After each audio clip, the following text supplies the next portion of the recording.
entender melhor até onde pode ir esse assunto, a gente vai receber agora, aqui no Poder Expresso, o cientista-chefe do Instituto de Tecnologia e Sociedade do Rio de Janeiro, Ronaldo Lemos, de quem eu já peço desculpas antecipadamente, porque ele já está nos aguardando há um tempinho. Ronaldo, seja muito bem-vindo ao nosso programa, uma boa tarde, você me ouve bem?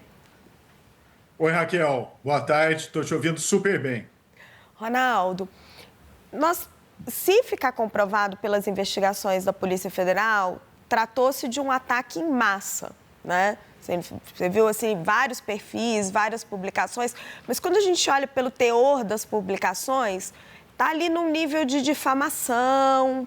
Agora, se foi pago, se a polícia conseguir comprovar que aquilo ali foi pago, você acha que tem um dano mais forte? Qual é o grau de gravidade que você enxerga nesse caso?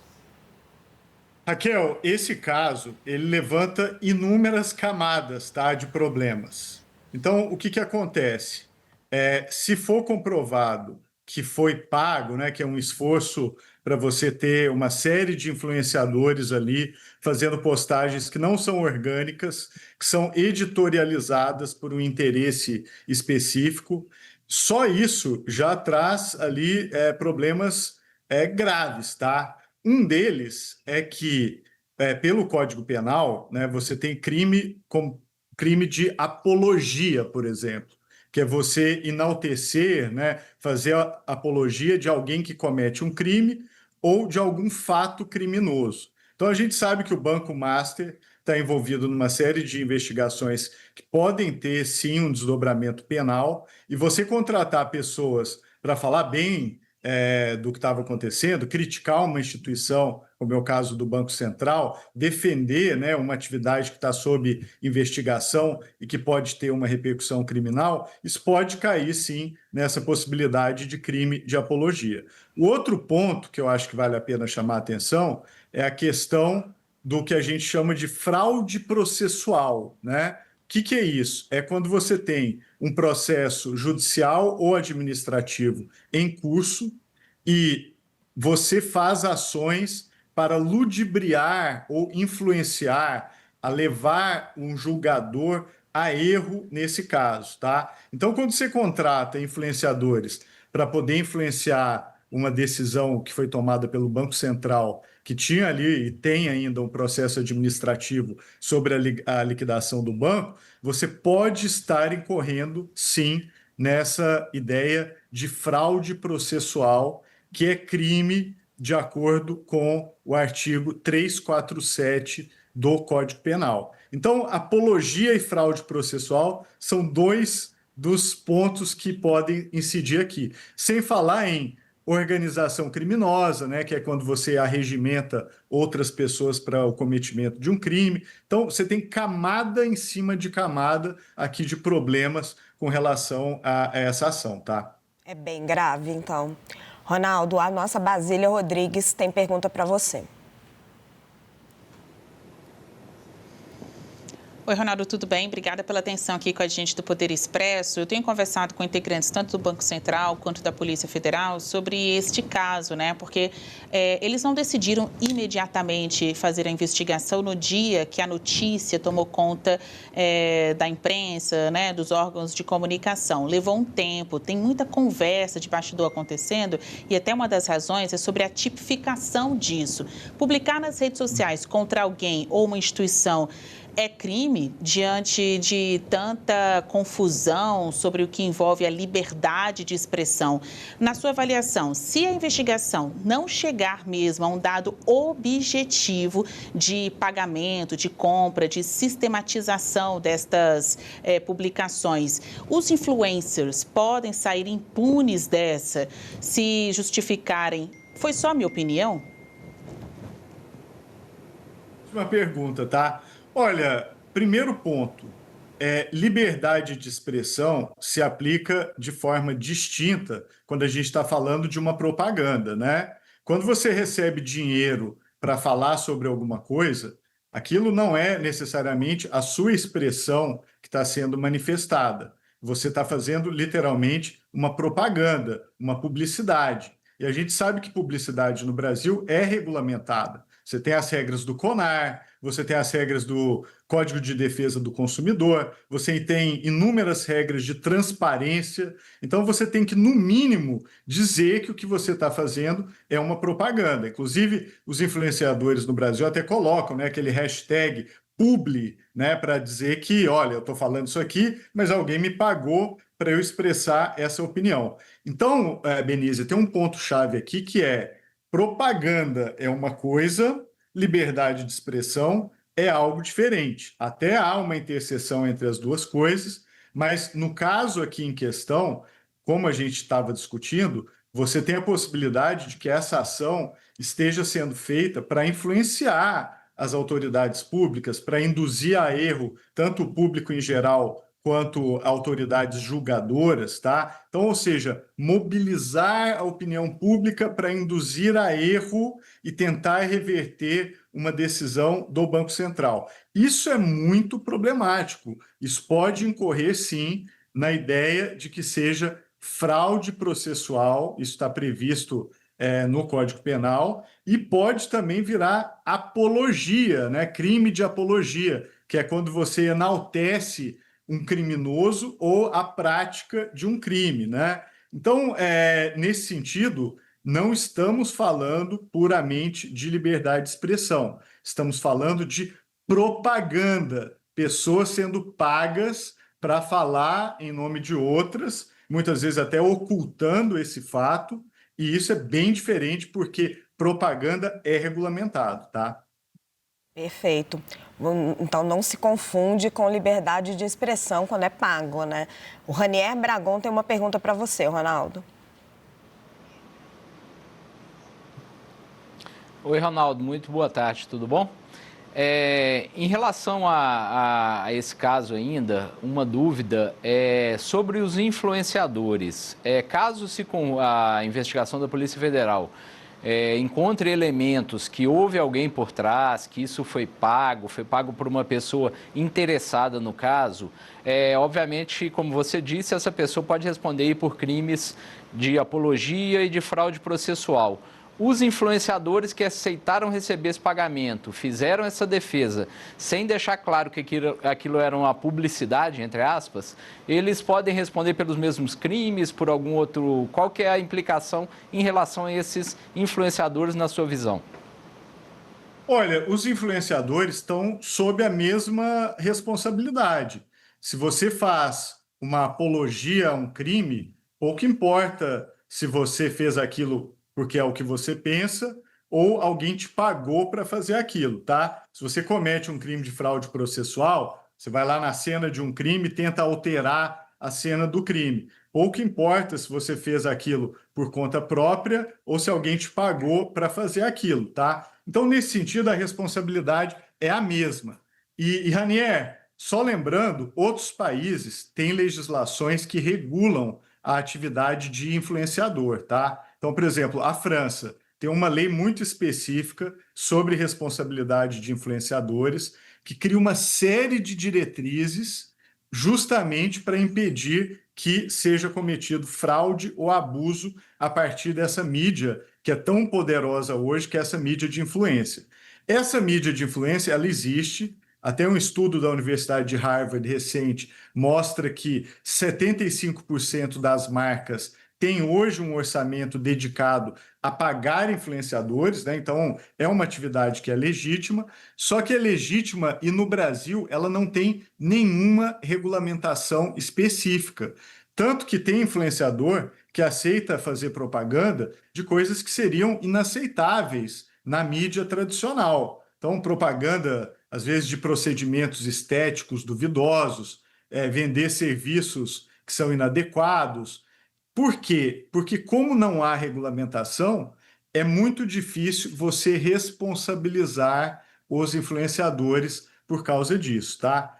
Agora, no caso do Banco Master, não importa que o Brasil ainda não tenha uma lei para regulamentar a atividade dos influenciadores. Eu até acho que a gente deveria ter, tá? Tá faltando uma lei nesse sentido aqui. Mas o que já existe, né, que é o Código Penal, o Código de Defesa do Consumidor, conjugado ali com a responsabilidade civil de cada influenciador ali que participou dessa campanha, a lei brasileira já é suficiente para fazer a responsabilização de quem embarcou nessa atividade, tá? Então, apesar da gente ainda não ter uma legislação específica para influenciadores, o que está sendo feito aqui no caso do Banco Master já é bastante coberto pela lei brasileira que já existe.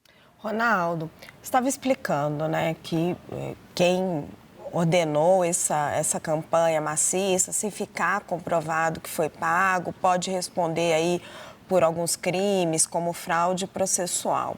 Agora, Daniel Vorcaro está numa situação bem específica, né? Ele está com medidas cautelares. Ele até diz isso na petição que ele manda para o Toffoli, no qual ele nega qualquer envolvimento. Ele diz que está respeitando todas as cautelares. Se ficar comprovado que foi ele, e não ninguém a mando dele, mas que foi ele que ordenou essa campanha, ele desrespeita as cautelares e pode voltar para a cadeia? Olha, Raquel, se ficar comprovado, né, que ele está desrespeitando uma cautelar, o juiz, né, do caso, ele vai aplicar a medida adequada. Dentre as várias medidas que o juiz pode decidir aplicar, existe sim a possibilidade de uma medida que implica ele voltar para um regime de reclusão, de detenção provisória, ainda que seja, né?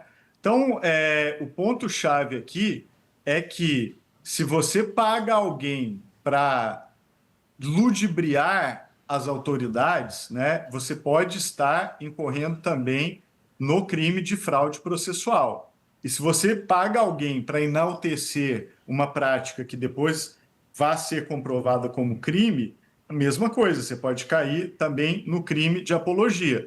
Em outras palavras, além de tudo que ele está sendo investigado, pode haver 2 outros crimes, pelo menos, tá, que possam ser imputados se isso for comprovado: fraude processual e crime de apologia. A Marcela Matos tem uma pergunta para você, Ronaldo.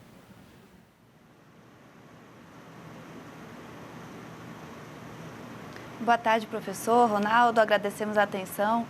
A minha dúvida é a seguinte: qual o grau de dificuldade em relação a essa investigação que a Polícia Federal vai tocar para tentar descobrir quem está por trás, né, desses influenciadores?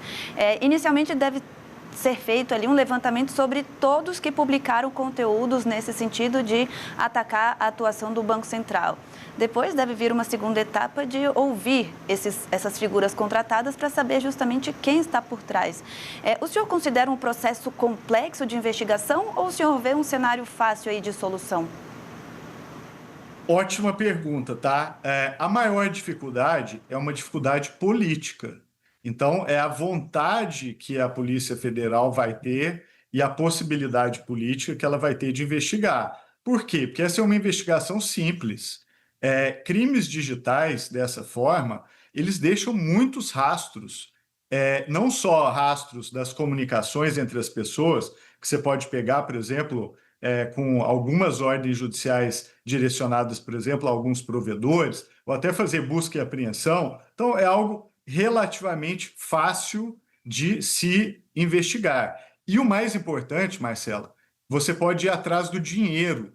Se o dinheiro trocou de mãos, né, de onde ele veio, para onde ele foi. Eu recebi lá R$800 mil numa determinada conta e uma semana depois comecei a falar mal do Banco Central. Esse tipo de rastro, ele é muito fácil de ser investigado.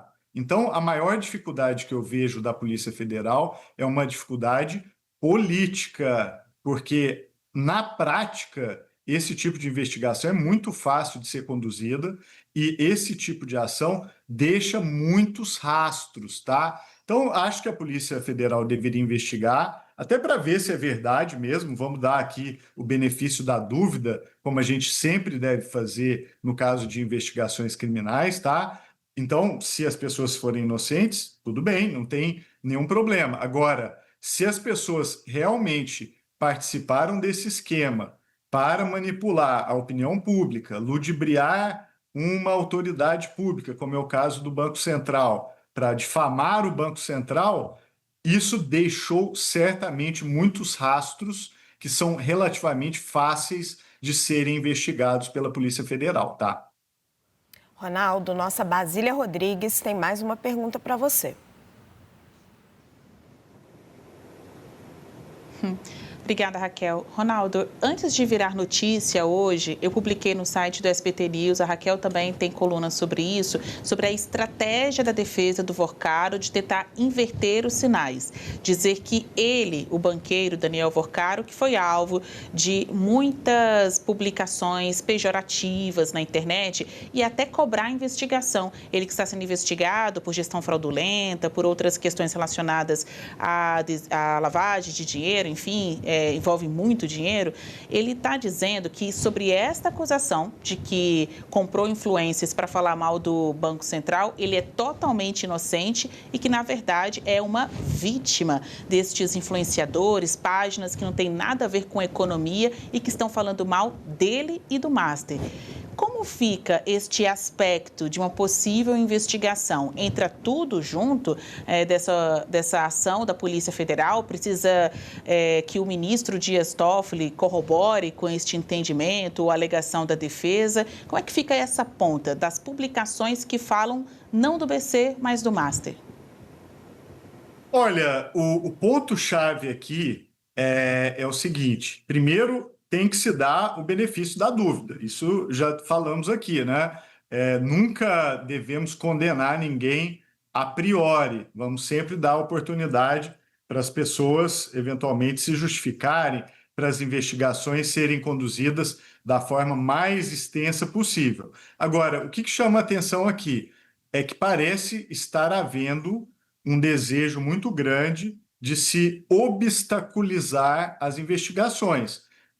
Se a gente vai dar o benefício da dúvida para alguém, então, pelo menos, deixemos que as investigações aconteçam da forma mais abrangente, transparente e extensa possível, né? E não é isso que parece que está se passando. O que a gente está visualizando é tentativas as mais criativas possíveis de fazer com que as investigações não ocorram, né? Então, pessoas que são inocentes têm interesse em que as investigações aconteçam da forma mais detalhada possível, até para provar a sua inocência.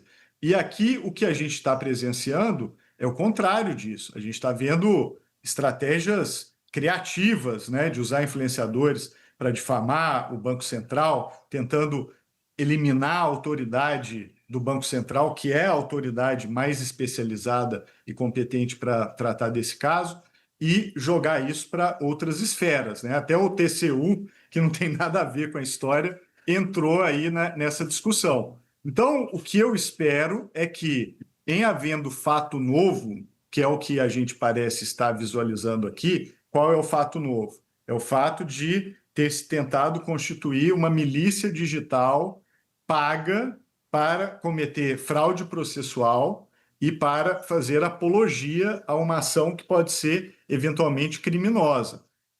Se isso estiver realmente se passando, tem que ser investigado. E aí a linha de investigação ela pode correr em paralelo com as investigações que são as principais, tá? Mas esse fato, Belisa, é muito grave e a gente precisa olhar para isso, porque a gente está falando de uma instituição técnica, que é o Banco Central, que tomou uma decisão gravíssima, que é de encerrar uma instituição financeira, e estão tentando reverter essa decisão de formas muito estranhas, né? Então, por isso que a gente tem que ficar de olho e realmente investigar todos os detalhes, porque quem é inocente vai ter interesse em que as investigações sejam feitas da melhor forma possível. Quem é inocente não teme, né? Ronaldo Lemos, a gente agradece muito a você por compartilhar com a gente seu expertise e sempre uma voz muito ponderada. Muito obrigado, viu, Ronaldo, pela sua participação aqui no Poder Expresso. Já fica um convite para uma próxima. Obrigado, Raquel. Obrigada, meu querido.